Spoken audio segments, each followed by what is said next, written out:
हम बात करेंगे एक ऐसे अस्पताल की जहां सुविधा के नाम पर दुविधा है, जिसकी उपेक्षा का शिकार न जाने कितने लोग बन चुके हैं और कितने लोग बन सकते हैं। अगर एक अस्पताल अपने आप में ही बीमार हो, भला उस अस्पताल में मरीजों का इलाज कितना अच्छा हो सकता है।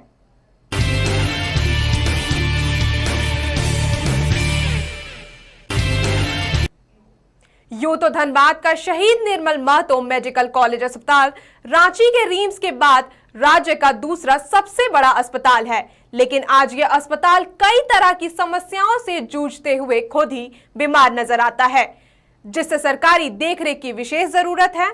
देखिए यह रिपोर्ट।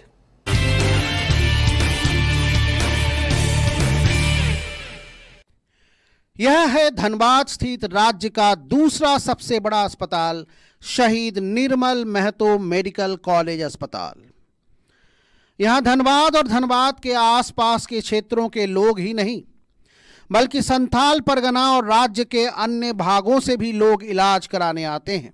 अभी हाल ही में यहां मरीजों के सुविधा के लिए 50 लाख के लागत से एक लिफ्ट लगाया गया।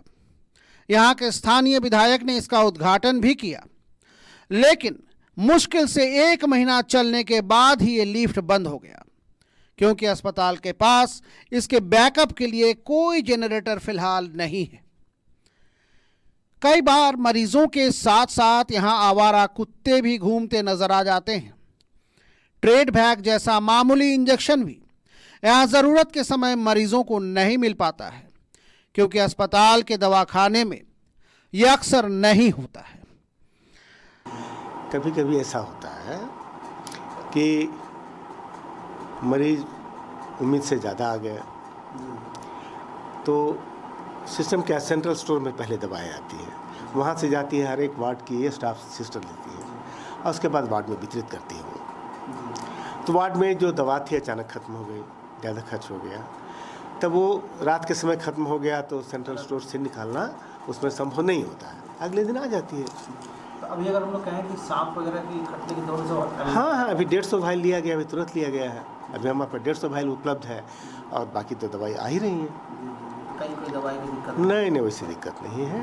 अब कोई कॉमन दवा नहीं है, अनकॉमन दवा कोई डॉक्टर लिख रहे हैं तो सारी दवाएं तो हमारे यहाँ उपलब्ध नहीं होती, बात सही है, लेकिन कॉमन दवाएं जो आम इस्तेमाल की दवाएं हैं।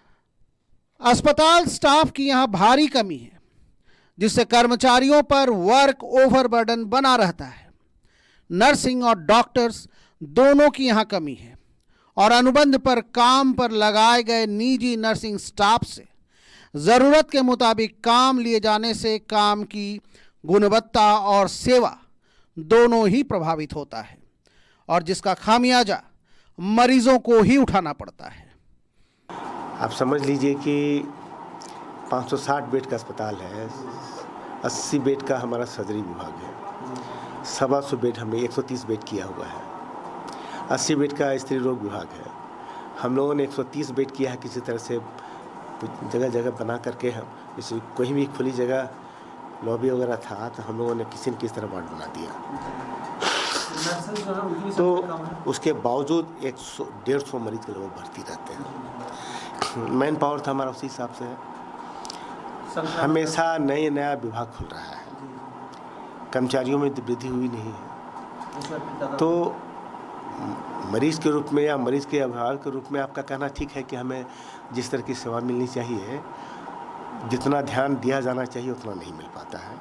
लेकिन ज़रा उसका दूसरा पक्ष भी देखिए कि आप उतना ही स्टाफ है और उसको करीब दोगुना काम करना पड़ रहा है, तो जितना ध्यान देना चाहिए मरीज का उतना न्याय नहीं हो पाता है। सही, हाँ, एकदम सही बात है।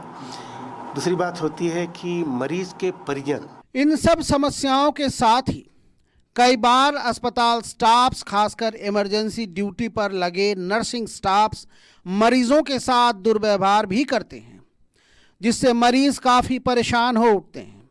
मुझे मेरा घर में फ़ोन आता है, किमाड़ी खुटखुटा रहा, नर्स लोग अंदर से किमाड़ी बंद करके सुती हुई है।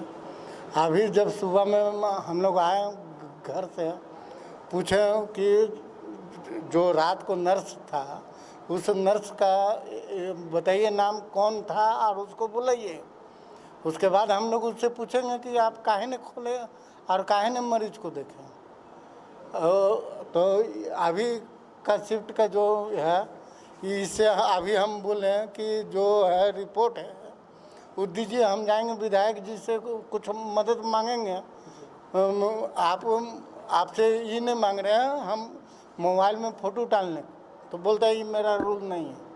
तो बताइए सर, अगर इस कॉपी का हम फ़ोटो डालेंगे तो इसमें तो कोई दिक्कत तो है नहीं सर। अभी जब आप गए थे आपके साथ कुछ बदतमीजी भी हुई? बस बोलते हैं निकल जाओ, बाहर निकलो, तुम लोग बहुत हल्ला कर रहा है। धमकी भी दी? पूरा बदतमीजी। हम वीडियो किए है सर, समझे।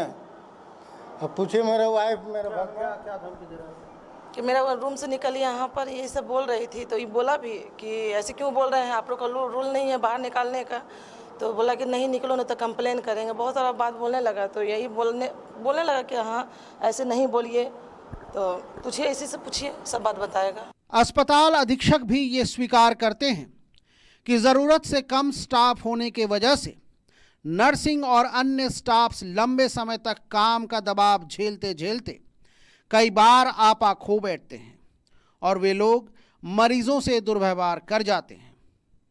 तो कुंठित होगा उसका व्यवहार खराब होगा।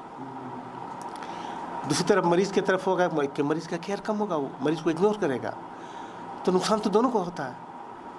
नर्सेज की क्या संख्या है आपके यहाँ? हमारे यहाँ करीब 150 के लगभग नर्सेज काम कर रही हैं, लेकिन अस्थायी नर्स केवल 12 रह गई हैं। अच्छा, सिर्फ 12।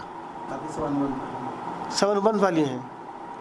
तो आप समझ सकते हैं कि आप न्यूनतम वेतन देंगे मजदूरी वाला, तो आप काम बहुत अच्छा उम्मीद कैसे कर सकते हैं आप? निश्चित रूप से ज़रूरत है, नर्सेज कितनी होनी चाहिए आपके यहाँ? नहीं, हम जब तक रेगुलर स्टाफ ने तो नहीं होगा। ये लोग तो आती है, कुछ देर रहती है, फिर भाग जाती है। जैसे कोई अल्टरनेटिव मिलता है भाग जाती है, अनमना के काम करती है। ज़्यादा डांटिएगा तो भाग जाएगी। आप 13,500 रुपया के में आप स्किल्ड वर्क चाहते हैं तो उसको तो न्याय संगम नहीं ठहराया जा सकता है। बहुत कठिनाई है, लेकिन फिर भी अधिकांश नर्सेज हैं पूरा समर्पण के साथ काम करती हैं। 1-2 कुंठा में कभी खराब बिहेव करती है, ऐसा नहीं करती हैं। आपका शिकायत एकदम तो गलत नहीं है। हम लोग उसको बैठा के पुचकार के समझाते हैं किनारे लेकर के। अब सब मरीज के सामने तो नहीं डांटेंगे उसको, हम सब सामने अगर डांटेंगे तो फिर रोना शुरू कर देगी, तो वो अलग समस्या हो जाएगी। अलग से बैठा के समझाते हैं, बाबू क्या करोगे, मरीज आता है तकलीफ में आता है, थोड़ा सा सहानुभूति से बात करो। कुल मिलाकर धनबाद का ये महत्वपूर्ण अस्पताल आज सरकारी उदासीनता का दंश झेल रहा है, जिसका खामियाजा मासूम मरीजों को भुगतना पड़ता है। कोयलांचल लाइव के लिए धनबाद से शांतनु चक्रवर्ती की रिपोर्ट।